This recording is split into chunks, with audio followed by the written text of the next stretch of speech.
Mon père a récompensé mon frère avec mon emploi et le camion de l'entreprise juste pour avoir volé la fille que j'aimais. J'ai donné 15 années de ma vie à une entreprise que mon père a construite, sang, sueur et chaque week-end sacrifié. Et pourtant, au moment où mon frère inutile s'est présenté avec un sourire et a volé la femme à laquelle je tenais, mon père lui a remis tout ce pour quoi j'avais travaillé. Je vais vous raconter mon histoire ici même. J'ai 34 ans et, depuis 15 ans, je fais partie de l'entreprise de plomberie de mon père, Tylor et Fils Plomberie.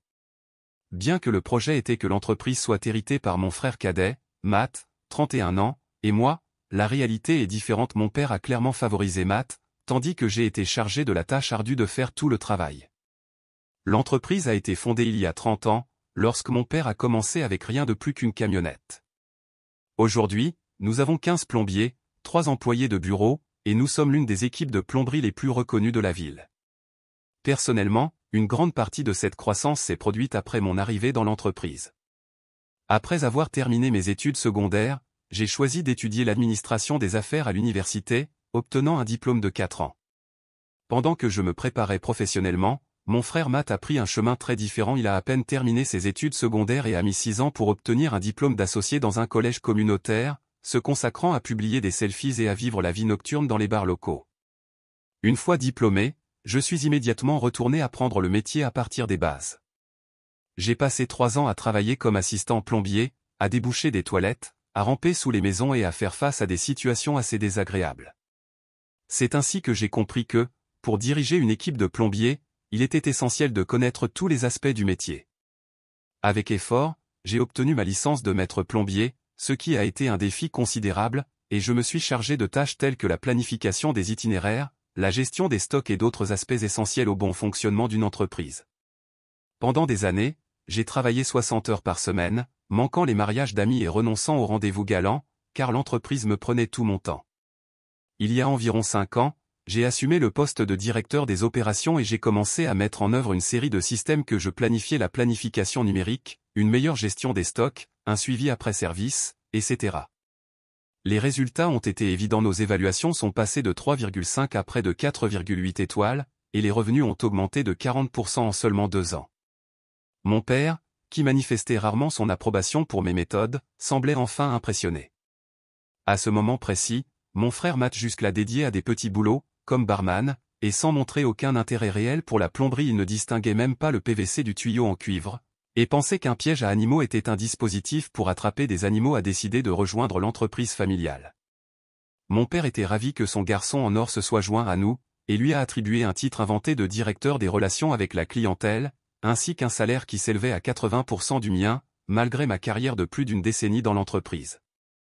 Pendant que Matt profitait d'un bureau avec fenêtre, je continuais à travailler dans un petit espace converti en bureau, presque à côté des toilettes. Le rôle de Matt se réduisait à emmener les clients déjeuner, à publier occasionnellement sur les réseaux sociaux et à se présenter sur les chantiers pour prendre des photos de nos plombiers en action, en s'assurant toujours d'être en mode superviseur. Il arrivait à 10 heures du matin, prenait des déjeuners de 2 heures et partait à 16 heures, justifiant son départ par la circulation. Lors des réunions du personnel, mon père félicitait Matt pour avoir obtenu un petit contrat, sans mentionner que je venais de moderniser notre système de facturation, ce qui nous a permis d'économiser 50 000 $ par an. Je me sentais complètement invisible. Je me souviens avoir passé des semaines à préparer une proposition pour le plus important contrat commercial que nous ayons jamais essayé d'obtenir. J'ai rassemblé un dossier plein de détails, j'ai même passé une nuit blanche pour le terminer. Le jour de la réunion, mon père a emmené Matt, qui n'avait même pas lu la proposition. Il était ivre et est sorti plusieurs fois pour aller aux toilettes. Il a même appelé le client pendant la réunion dans le bâtiment du client. Malgré cela, nous avons obtenu le contrat grâce à la solidité de mes chiffres.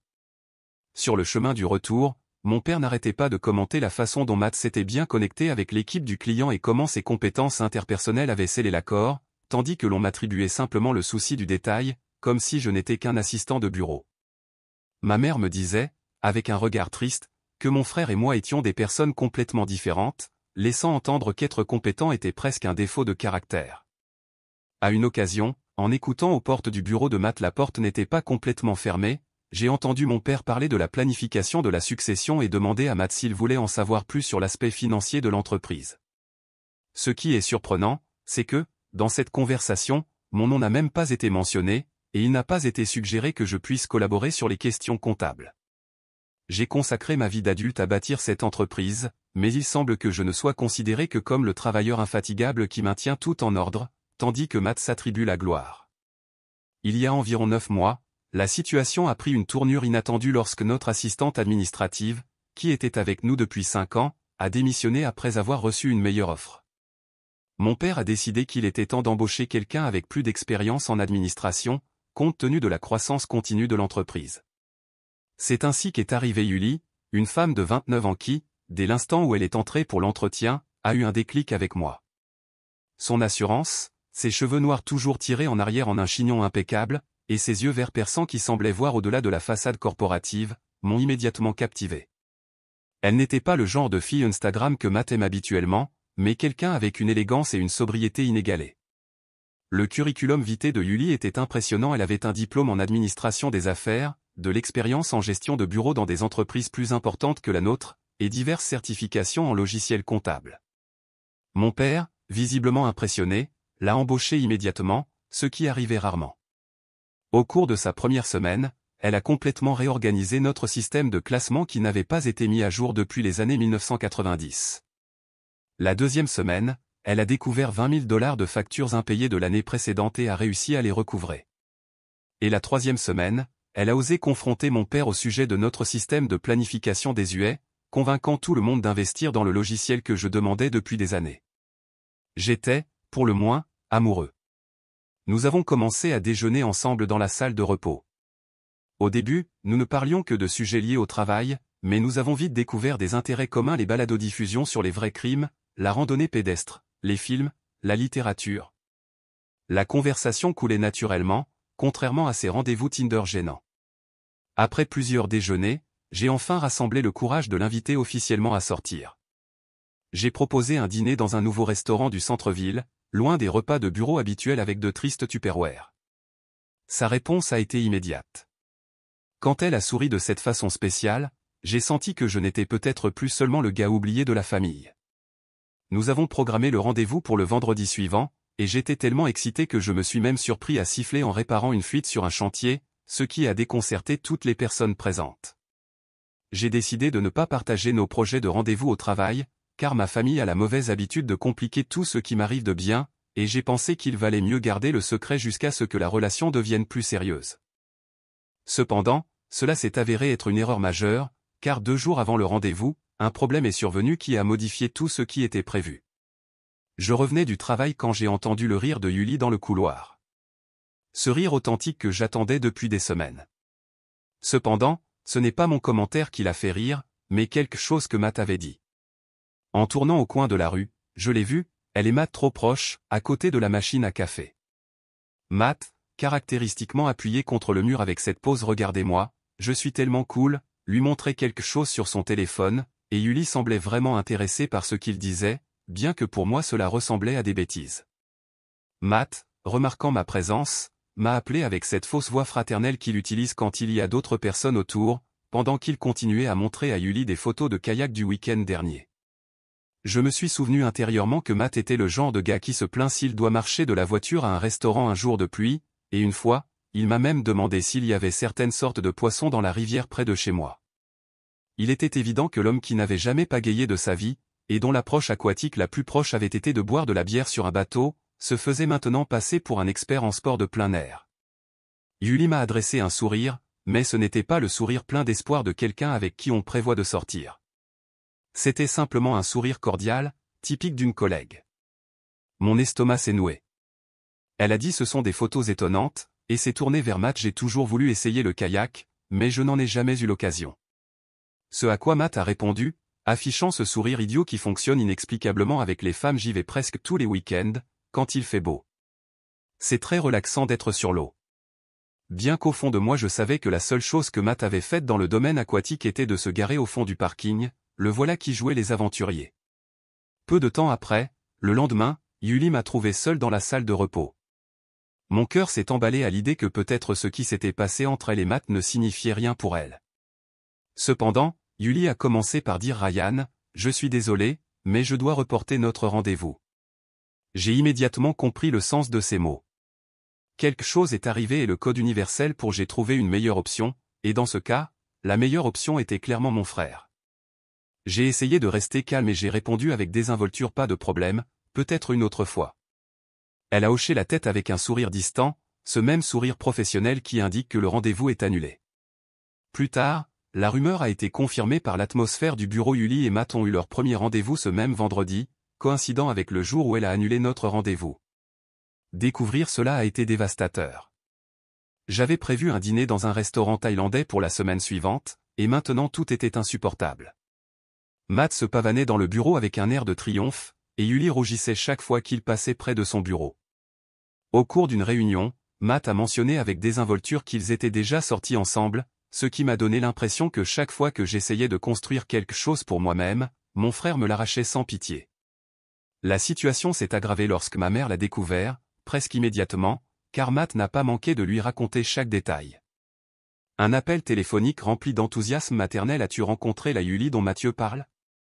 Elle est merveilleuse. Tellement réussie et belle, et elle travaille dans ton bureau en tant que manager. J'ai répondu froidement et bien, c'est bien. Ma mère, cependant, a insisté sur le fait que Yuli était très intelligente et organisée, et que, apparemment, elle et Matt semblaient faits l'un pour l'autre. Bien qu'au fond de moi je savais qu'ils avaient peu de choses en commun, si ce n'est de partager le même monde. Ma mère est même allée jusqu'à se souvenir que Yuli et moi avions prévu de sortir ensemble en premier. Je l'avais invitée, et elle avait accepté, jusqu'à ce que Matt se présente. Il y a eu un long silence pendant lequel j'ai presque pu entendre ma mère analyser la situation. Ne voulant pas dénigrer mon frère, elle a finalement dit: chérie, tu sais comment sont ces choses. Parfois, les gens se connectent tout simplement. Mathieu a toujours été charmant avec les femmes, et tu es plus sérieux et concentré sur le travail. Tout le monde n'apprécie pas ce sérieux comme il se doit. En bref, elle a indiqué que, à sa manière, Matt était attirant et amusant, tandis que j'étais considéré comme ennuyeux, et que je devais accepter la situation. Ainsi commença l'histoire de Matt et Yuli, le nouveau couple vedette de Tylor et sans plomberie. Mais le pire n'était pas simplement de perdre Yuli, mais de la regarder progressivement prendre conscience de la véritable personnalité de Matt. Bien que j'aie fait semblant de ne pas le remarquer, je me souviens de la première fois où Matt a annulé ses projets avec elle parce que ses amis l'avaient invité à une partie de poker de dernière minute, ou de la fois où je l'ai entendu exagérer, même mentir sur son rôle dans l'entreprise à un client. Aussi, la fois où j'ai dû le couvrir lorsqu'il n'a pas assisté à un événement de réseautage parce qu'il était trop ivre. Je pouvais voir la confusion et l'effort sur son visage alors qu'elle essayait de concilier l'image idéalisée de Matt avec l'homme réel, mais il était trop tard. Ils étaient officiellement ensemble, et elle était trop impliquée dans la relation. Pour aggraver les choses, ma famille s'était accrochée à eux. Ma mère, par exemple, a invité Yuli au dîner du dimanche seulement 3 semaines après le début de leur relation, le justifiant par ce sera agréable d'avoir un nouveau visage à nos réunions, malgré le fait que ces dîners étaient déjà pénibles sans avoir à voir mon ancien amour choisir mon frère. J'ai failli éviter ce dîner, mais mon père a clairement indiqué que la réunion familiale était inévitable. Le dîner du dimanche est sacré, Ryan, tu dois être là. J'y ai donc assisté, et c'était exactement l'enfer que j'imaginais. Ma mère a sorti sa plus belle vaisselle et a préparé un rôti élégant. Mon père a raconté des histoires de travail qui faisaient passer Matt pour un prodige des affaires. Et, bien sûr, Matt n'a pas manqué l'occasion de montrer sa parfaite routine de petit ami idéal. Il a ouvert la chaise de Yuli, a rempli son verre et a raconté des histoires inventées sur ses aventures de week-end et son prétendu travail sur des projets caritatifs. Yuli a tout avalé, riant à ses blagues et lui posant des questions sur ses randonnées pédestres, alors que je savais très bien que le plus près qu'il avait été d'une véritable aventure en plein air était de se garer au fond du parking d'un centre commercial. J'ai essayé d'intervenir, en mentionnant le sentier de montagne dont Yuli et moi avions parlé pendant nos déjeuners dans la salle de repos, pour lui rappeler ce que le sport signifiait vraiment, mais elle était enthousiaste lorsqu'elle a demandé à Matt: y es-tu allé aussi? Lui, avec un rire forcé, a dit bien sûr. Presque tous les étés. Ce dîner, qui a eu lieu il y a 6 mois, a marqué le début de leur relation officielle. J'ai alors décidé de me concentrer sur moi-même et sur mes propres objectifs. J'étais confiant que, tôt ou tard, quelque chose de bien arriverait dans ma vie. Juste un mois après ce dîner fatidique, et après 15 ans d'efforts dans l'entreprise, j'ai été promu au poste de directeur principal des opérations. Cette promotion s'accompagnait de plus grandes responsabilités, d'un meilleur salaire et, surtout, du nouveau véhicule de l'entreprise, un Ford F250, idéal pour transporter l'équipement sur les chantiers. Mon père a fait l'annonce lors de la réunion mensuelle du personnel après des années de dévouement, Ryan est promu directeur principal des opérations. Cela s'accompagne d'une augmentation bien méritée et du nouveau camion que nous venons d'acquérir. C'était un moment où, pour la première fois, j'ai senti que mon travail était reconnu, et j'étais ravi de penser que je n'aurais plus à me contenter de ma vieille Chevy, maintenue ensemble par du ruban adhésif et de la foi. Finalement, nous avançons rapidement jusqu'au dîner du dimanche. Ma mère préparait son célèbre rôti, mon père racontait des anecdotes sur les clients et, comme toujours, il y avait Matt, le bras autour de Yuli. Bien que la situation soit toujours pénible pour moi, l'histoire est devenue un témoignage de la façon dont la vie continue, pleine de désaccords et de nouvelles opportunités, malgré les circonstances et les changements inattendus. J'essayais de terminer le repas sans dire quelque chose que je regretterais plus tard quand, soudainement, papa s'est raclé la gorge et a posé sa fourchette. D'une voix grave, il a annoncé « J'ai une annonce à faire ». Je me suis immédiatement tendu, car, dans ma famille, ces révélations sont rarement de bonnes nouvelles pour moi. J'ai remarqué la complicité dans les yeux de Matt et Yuli, et j'ai su immédiatement ce qui allait arriver. Nous sommes fiancés. Yuli a tendu sa main gauche, affichant une énorme bague en diamant, valant probablement plus que mon salaire annuel. L'atmosphère était chargée d'émotions mitigées. Maman a fondu en larmes de joie, et papa s'est mis à applaudir en posant sa main sur l'épaule de Matt. Moi, pour ma part, j'étais paralysé, ma fourchette suspendue à mi-chemin de ma bouche. Papa, d'une voix tonitruante, a proclamé que c'était une merveilleuse nouvelle, car enfin son fils se rangeait et fondait une famille. Mais, au même instant, il a lâché la vraie bombe. Matt, je pense que toi et ta future femme pourriez faire un meilleur usage de ce nouveau camion que l'entreprise. Considérez-le comme un cadeau de fiançailles. Maintenant, vous avez besoin d'un vrai véhicule familial. Matt a feint la surprise, comme s'il n'avait pas planifié tout cela depuis le début. J'ai voulu protester. Papa, ce camion était censé faire partie de mon ensemble de promotion. J'en ai besoin pour le travail. Cependant, papa a écarté mes arguments d'un geste. Ryan, ne sois pas égoïste. Ton frère fonde une famille. La famille passe avant tout. Tu peux continuer à utiliser ton vieux camion. Même s'il fonctionne à peine. Non. Entre les félicitations, les plans de mariage et les rêves de futurs petits-enfants, le sort était scellé. Ce fut le point de rupture. Le moment où j'ai su que j'en avais assez de cette entreprise familiale. Une rage froide et calculée a commencé à m'envahir. J'ai compris que je ne serais jamais valorisé ni ne recevrais ce que je méritais, car je serais toujours le travailleur infatigable, tandis que l'enfant préféré obtenait tous les honneurs. Ce même soir, en rentrant chez moi dans mon camion délabré qui s'obstinait à faire un bruit de cliquetis inquiétant, soulignant son état critique, j'ai perdu le contrôle de mes émotions. 15 ans de loyauté, d'efforts et de sacrifices avaient été insuffisants pour changer l'injustice de voir Matt bénéficier des faveurs familiales pendant que je construisais quelque chose de rentable qui s'est évaporé entre ses mains. Même Yuli, la seule bonne nouvelle depuis des années, a été remise à Matt, avec la bague et le camion de l'entreprise. Je n'avais jamais ressenti autant de colère de ma vie. Ce n'était pas une fureur explosive, mais une détermination glaciale et méticuleuse dans laquelle il m'est apparu clairement que je n'aurais jamais ma place dans cette famille. Avec mon ordinateur portable ouvert et l'écran de courriel vide, j'ai fait une pause d'environ 10 secondes avant de taper ma décision. Objet: ma démission, papa. Le message a compté de ce moment, je démissionne de Tylor et Phil Plomberie. Considérez ceci comme mon préavis de 2 semaines. Bien que, franchement, vous vous estimerez chanceux si je travaille jusqu'à la fin de la semaine. Je vais chercher d'autres opportunités. Sincèrement pas vraiment, Ryan Tylor. Avant de pouvoir hésiter, j'ai appuyé sur envoyer. Immédiatement, j'ai envoyé un autre courriel à la responsable des ressources humaines qui est en réalité juste la comptable de la paix, l'informant que j'encaisserai mes jours de vacances accumulés immédiatement et que je ne remettrai plus les pieds dans ce bureau. En quelques minutes, mon téléphone a été inondé de messages.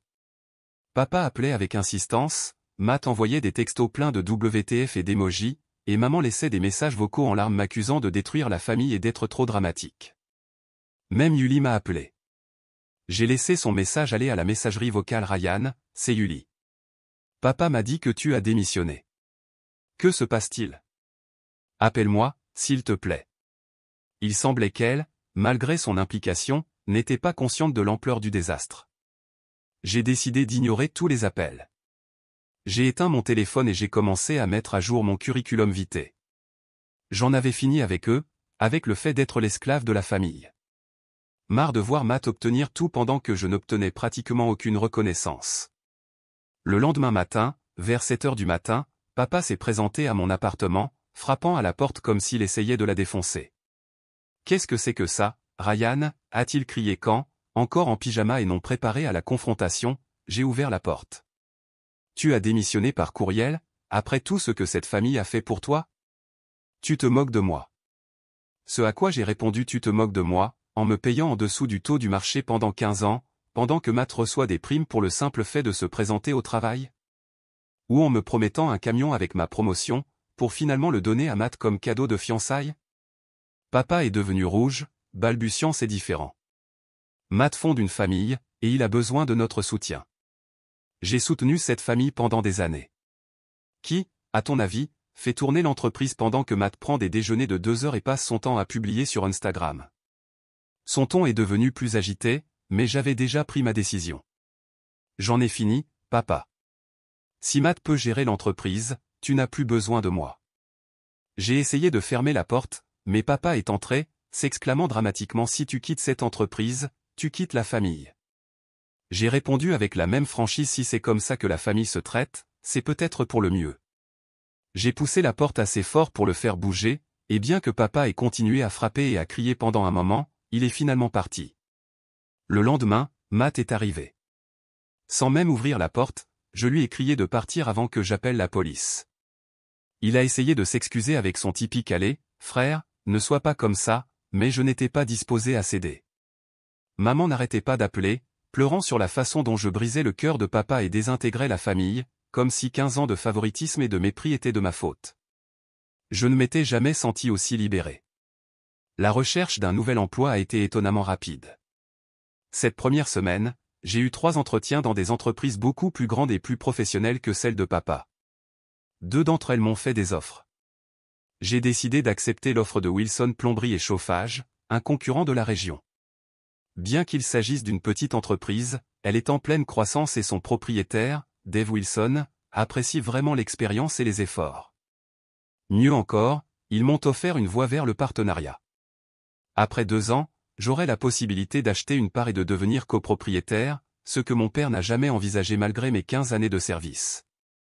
De plus, ils m'ont donné un camion d'entreprise, un tout nouveau Ford F350 Super Duty bien supérieur à celui que papa m'avait pris, avec le logo de l'entreprise et tout. Avec une satisfaction discrète, je me suis assuré, malgré le fait de ne pas avoir fait ce travail depuis plus de 15 ans. Je n'avais aucune idée de la façon dont mon système de planification fonctionnait, ce qui m'a amené à affecter 3 équipes différentes au même jour, laissant un client clé, l'hôpital, sans personnel pour gérer une urgence. Cet hôpital était un compte majeur que je gérais personnellement depuis des années, et le mécontentement a été immédiat.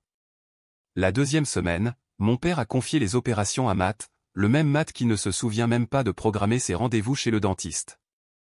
Selon Steve, l'un de nos plombiers les plus expérimentés, la situation est devenue chaotique. Matt arrivait en retard tous les jours, passait la plupart de son temps au téléphone avec Yuli ou ses amis, et ne pouvait même pas répondre aux questions de base sur les détails des travaux. En conséquence, nous avons perdu le contrat avec l'un de nos 2e plus gros clients commerciaux dont on attendait environ $50 000 par an parce que Matt a oublié d'envoyer les documents de renouvellement pendant qu'il était occupé à télécharger des selfies de gym, ou quoi que ce soit d'autre qu'il faisait. La planification est devenue tellement chaotique que nous avons dû appeler les clients la veille pour reprogrammer les rendez-vous, ce qui a mis tout le monde en colère. Les évaluations en ligne ont chuté de 4,8 à 3,2 étoiles en seulement 3 semaines. Mon père, bien sûr, a blâmé le nouveau système le mien au lieu de reconnaître que ceux qui l'utilisaient ne savaient pas ce qu'ils faisaient. À tel point que l'une des employées de bureau a démissionné, fatiguée que Matt la blâme pour ses erreurs.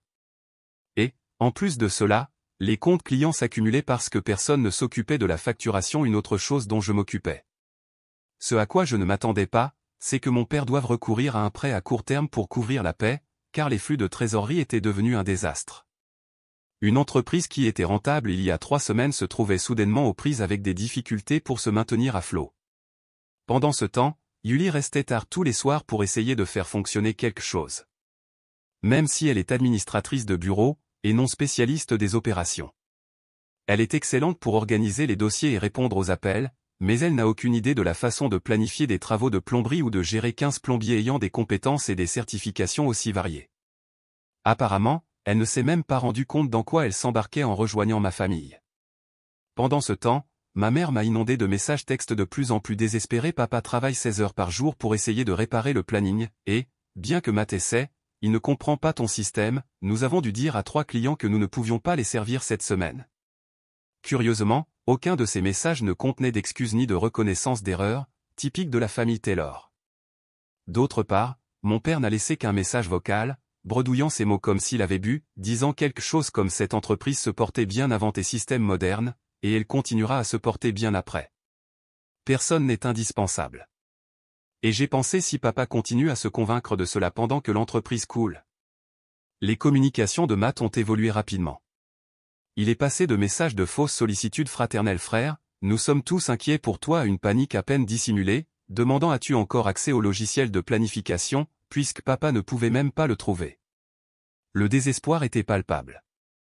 La seule personne qui n'a pas osé m'inonder de messages était Yuli. Une semaine après mon départ, elle m'a envoyé un long courriel plein d'explications sur la façon dont elle n'avait jamais voulu me blesser, et que ce qui s'était passé avec Matt n'était qu'une erreur. Et, à la fin, presque comme une réflexion après coup, elle m'a demandé de lui envoyer un résumé de la façon dont je gérais la planification, car ils avaient des problèmes. Je l'ai supprimé sans répondre. Pas mon cirque, pas mes singes. Pour aggraver les choses, selon le dernier message texte de Matt, le camion celui qui était censé être le mien, faisant partie de ma promotion, mais qui a fini entre ses mains comme cadeau de fiançailles commençait à faire des bruits étranges. Matt, avec son audace habituelle, m'a demandé de venir le vérifier. J'ai ri et je l'ai supprimé sans répondre. Pas mon camion, pas mon problème. En revanche, depuis que j'ai commencé à travailler chez Wilson il y a 2 semaines, j'ai l'impression d'être entré dans un univers parallèle où la confiance est valorisée. Là-bas, Dave me demande mon avis sur les opérations, mes idées sont mises en œuvre au lieu d'être ignorées, et les employés me respectent pour mon expérience, et non pour être le fils du patron. Hier, j'ai complètement repensé le système d'acheminement des appels de service, et Dave a été tellement impressionné qu'il m'a donné une prime sur place pour avoir bien fait mon travail. Un concept rafraîchissant, sans aucun doute. Environ une semaine après avoir commencé mon nouvel emploi, j'ai rencontré Kate, une architecte que j'ai trouvée sur un chantier, pendant que musique, mes erreurs, d'une manière très rafraîchissante. Avec elle, ce que vous voyez est ce que vous obtenez. Lors de notre 3e rendez-vous, nous sommes allés faire une randonnée jusqu'à une cascade que je voulais visiter depuis des années. Nous étions juste 2 personnes appréciant sincèrement la compagnie de l'autre. Je lui ai montré quelques-uns des messages textes désespérés de ma famille, et elle a juste secoué la tête comme pour dire ils avaient de l'or entre les mains, et ils l'ont traité comme s'il ne valait rien. Puis elle m'a embrassé, et pour le reste de la journée et peut-être pendant des mois j'ai complètement oublié les problèmes de l'entreprise familiale. Ce week-end, Kate et moi sommes allés à la quincaillerie pour acheter du matériel pour la rénovation de ma salle de bain, quand je suis tombé sur Matt et Yuli. Alors que je profitais d'un samedi normal avec ma petite amie, Kate m'a serré la main pour me soutenir quand Yuli nous a vus et a appelé Matt. Il s'est retourné, visiblement mal à l'aise, comme s'il préférait être n'importe où ailleurs. « Salut, frère », l'ai-je salué brièvement, tandis que le regard de Yuli s'est immédiatement porté sur Kate, puis sur nos mains entrelacées. « Comment vas-tu » a-t-elle demandé. « Bien, vraiment bien. »« Voici Kate » ai-je répondu. Yuli, qui avait déjà beaucoup entendu parler d'elle, l'a accueillie avec un sourire, tandis que la panique sur le visage de Matt était impayable. Quand Yuli s'est enquise de nos fournitures, Kate a expliqué qu'elle était l'architecte en charge du design, ce qui a fait dire à Yuli, soudainement gênée comme c'est impressionnant. Une architecte. J'en ai profité pour ajouter je suis le directeur de bureau de l'entreprise familiale, dans l'intention d'ajouter une touche d'ironie. Il s'est avéré qu'ils étaient là à cause du camion, celui qui faisait encore des bruits étranges et que Matt ne savait pas comment réparer. Je n'ai pas pu m'empêcher de mentionner que ce camion celui qui était censé être le mien était une honte, et Matt avait l'air honteux, sans montrer la moindre once de remords. Avec son aisance caractéristique, Kate a trouvé une excuse pour partir, prétextant une réservation pour dîner. Alors que nous partions, Yuli a hésité puis-je te parler un instant ? Kate m'a lancé un regard interrogateur, mais j'ai hoché la tête. Elle m'a serré la main avant de se retirer. Yuli a soupiré, l'air plus épuisé que je ne l'avais jamais vu, et a commenté, avec résignation, que les fiançailles étaient en suspens, ce qui était une façon de dire que les vraies couleurs de Matt devenaient évidentes. Selon Yuli, l'entreprise n'était plus la même sans moi. Ils avaient même embauché 2 personnes pour me remplacer, et pourtant la situation ne s'améliorait pas. Matt a changé depuis ton départ, a-t-elle observé. Oui, il semble que le fait de devoir travailler, pour une fois, lui fasse du bien, ai-je répondu en lui écartant une mèche de cheveux du visage. Puis elle s'est excusée d'être venue entre mon frère et moi. Je n'ai pas pu m'empêcher de rire, non pas cruellement, mais avec un waouh, tu ne comprends vraiment pas, car, en réalité, Yuli n'était pas le problème, mais le symptôme d'un problème beaucoup plus important. Ma famille ne m'a jamais valorisé. Le problème du camion n'était que la goutte d'eau qui a fait déborder le vase. Tandis que Yuli, regardant Kate, commentait: elle est charmante. Vous êtes magnifiques ensemble, j'ai répondu sans hésiter: nous le sommes. Yuli semblait me comprendre, bien que je ne sois pas sûr qu'elle ait pleinement saisi. Quoi qu'il en soit, je n'avais pas envie d'en dire plus.